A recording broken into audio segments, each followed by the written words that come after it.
Looked like we came out pretty healthy. First of all, I hope that Shiloh and Shador are okay. Looked like both of them. Looked like Shador could have maybe. I don't know if he could have finished or not, but Shiloh got taken in, was out. So hopefully they're both okay. I think they're great players, great competitors, and wish them the best.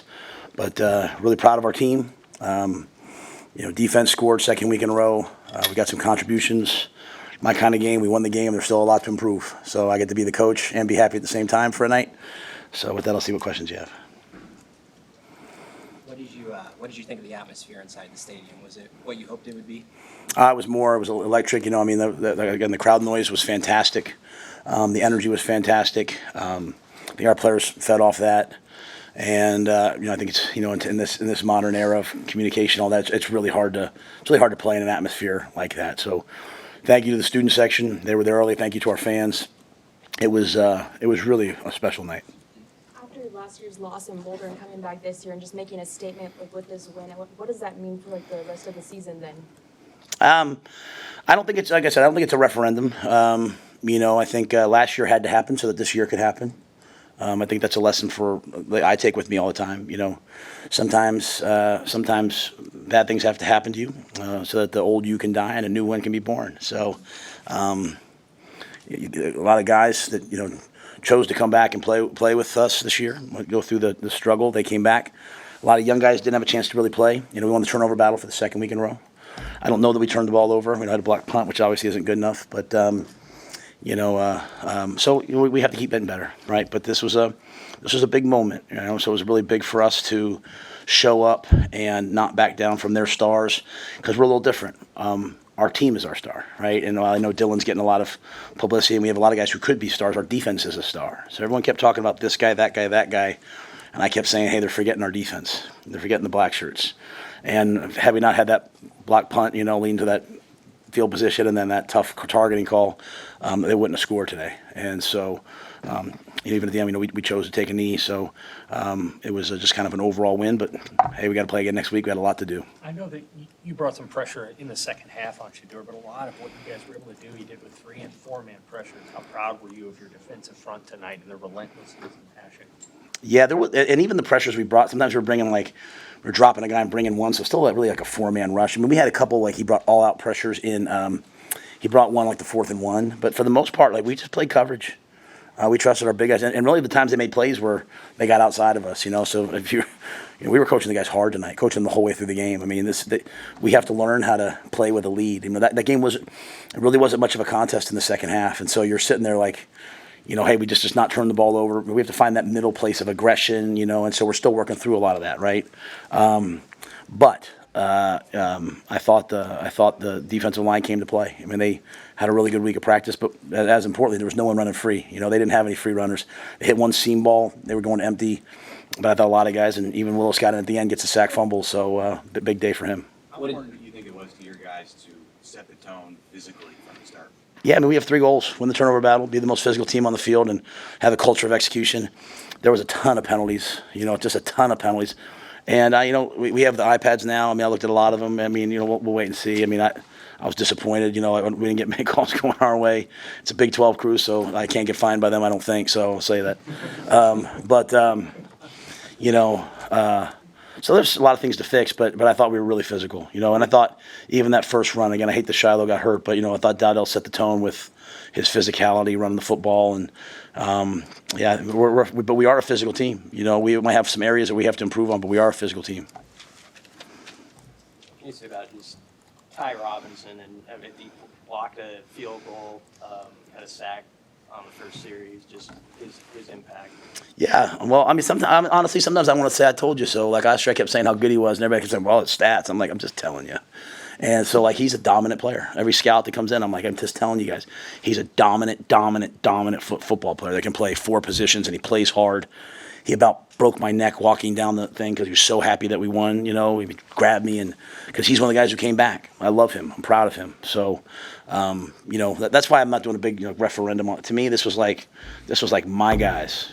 I said something on Tuesday or Tuesday press conference that no one really picked up on. I said, hey, I think Sam asked me about Shador saying what he said about me, and I really didn't care. I had a great visit with some of those guys before the game. But I said, hey, you know what? He's defending his father. My son would too. And I said, I think I got some guys in there I think will too. And I love Ty. I love Jamari. I love those guys. This has been one of the best experiences of my life coaching these guys. So I'm happy they had a chance to get a win. And they're going to come in on Monday and they're going to think it's the worst game they ever played. By the time we're done, and we'll get ready for next week. What did Dante and Ramir show you that allowed them to get the bulk of the carries that they did tonight? Yeah, I thought we had some flash plays early, and so I just kind of stayed with them. Even Ramir has a long run at the end, but this is a game. This was a game that we just kind of went with. Even across the board, we didn't do a ton of rotating. We just kind of played the guys that on defense. We played most of the older guys, and just a unique game. Got up early, but there's no referendum on those other two. Gabe and Emmett will play a ton of football as we move forward. But I thought early on Dante set the tone, and Ramir did some good things, so we kind of just stuck with them. How did you feel like Dylan played? And then in the second half, were you guys trying to make sure that he didn't put it in harm's way with something like that?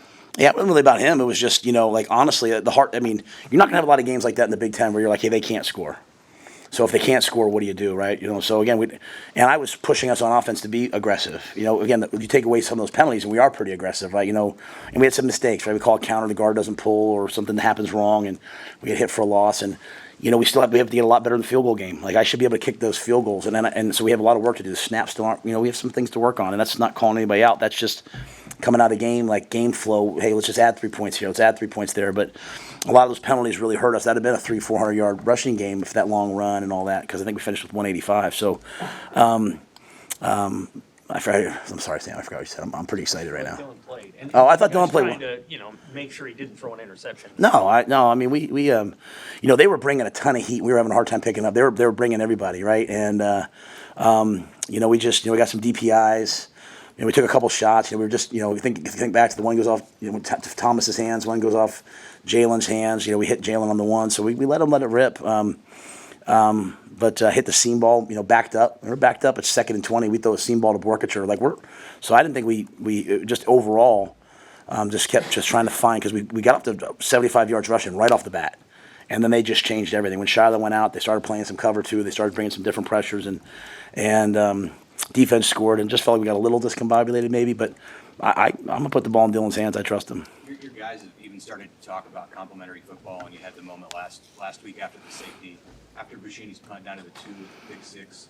How much of that is the kind of stuff that you've been preaching to them for a year and a half, and how big of a moment and momentum do you think that was in the team? That was a huge moment. I was really happy for Brian. And a couple times I said to the guys in the field, even like when we start talking to the other team, I said, hey guys, we've been trained. Like we know, we botched the 2-minute warning. Like we could have milked the clock down to 1 second and gotten the ball to the 2-minute warning. So we gave the ball back to them, which is was not good enough. Now luckily we got the ball back, and then we went down and scored. It's 2 weeks in a row now. Dylan and the offense have gone down in 2-minute right before the half and put the ball in the end zone. But I think the complementary football's there, and our guys are understanding it, and I think the coaches are doing a good job preaching it. Hey, Coach, this is a team that you played tonight that brought in an entire new offensive line, and your front seven seemed to not have much of an issue with that. Is that more the players executing, or is that something you saw on film? I think we have good players. I just think we have really good players. I haven't seen the tape yet, so it's hard for me to say what happened.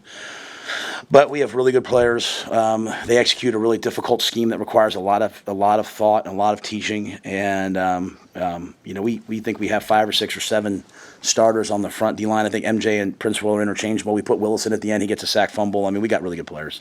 It's a credit to the guys. How happy were you for Tommy to have that moment? How hard he's worked the last year, that pick six. Yeah, I mean, everyone kept talking about the other team's corners. I kept saying Tommy's a first rounder, and he went to the other side. And Travis is a great player. I'm not saying anything about Travis. I'm saying, but Tommy's a good player too. And that's why I kept telling our guys at halftime, we have to. I didn't want to make this game about the other team because I think we have good players. I want to make it about us. I think we have good players, and Tommy's an excellent player, and he broke, and he didn't jump something. He played his technique. He broke. He saw it. He went and got the ball. He intercepted it, and then he went out and played the next drive. So I think Tommy's one of the best players in the country. You talked about playing with a lead. Now that you've got some momentum, how do you coach these guys to prepare and play game after game with that kind of momentum and belief that the fan base has? Yeah, our preparation will not be our issue. Our guys work their butts off. I mean, we practice really hard, and our guys work their butts off. I think just, again, learning how to finish. We still haven't solved the close game thing because we haven't been in that. And I think probably a lot of people thought this would be a close game. I'll be honest with you. We expected this score. Like, we expected this to be like this. We have a good team, and we felt like we were going to play really well tonight. We're going to go right back to work and treat this like a game that we lost. That's what we did last week. Like I told you guys, correct the correctables. And that's a really good football team. Like, they'll make a ton of noise in the Big 12. Guarding number 5 and guarding number 12 and guarding number 2. Those are as good a players as you'll play against, and on the defensive side, they're as active and violent a defense as we'll see. So we're just going to work, and I think the biggest thing is we have great competition. A lot of guys want to play. Ja'Cory keeps making plays. Now we got Jalen involved again this game. Thomas made a big catch down the middle. So we just have a lot more I think we have to get done. Coach, with the defense playing as well as it has, and then you have Dylan off-platform throw across the field down to the 2 on national TV. Just how excited are you as a coach, and how excited should your fan base be right now? Okay. And that was just for the play by Dylan was great. But that's a roll throwback. That was a great call, great play design. They said they had it, and it was cover 2. Jalen did a great job. The ability by Jalen to come back and get that ball was fantastic, and Dylan trusting him. But I think the biggest thing about Dylan is, we didn't turn the ball over. We're protecting the ball, still being aggressive, and we've had a good defense. The defense just needed some help. We have a lot of work to do on special teams, right? We got a punt block, miss a field goal, kick. We got to give up a 70-yard kickoff return. So there's a lot of those things. In terms of the fan base, what I would say is, let's just take it one game at a time. Where our players will get in trouble and everyone will get in trouble is we'll start zipping ahead to like 4 weeks from now, 5 weeks from now. We have not earned that right. We have not earned the right to start looking ahead. Like, all we're going to do is we're going to, like, even when we lost to Colorado, I remember with Trev, I said, just give it a year, Trev. I said, we'll play these guys next year and it'll be different. But that was just day by day by day work. And so we're going to come in this week and we're going to prepare like crazy for Northern Iowa. And I hope our fans, come out, and next week sounds just like this week, because it's really hard. I want the fans to know, I don't know how well we would play in that atmosphere if we were the visitor. It is so hard. And so if they can just do that every week, I'm telling you, it's an advantage. I don't know if I answered your question, but I think people should be pretty excited. I'm going to tell you something. Don't mistake my stoic look. I'm fired up, okay? I'm fired up, but I'm fired up for the guys, because those are my guys. And, and then Bud Crawford, he came in and talked to the team last night and let us out tonight, gave him a game ball. And, we wanted our guys to know that, we have celebrities here in Nebraska, too, that care about us. Anybody else? All right, thank you, guys.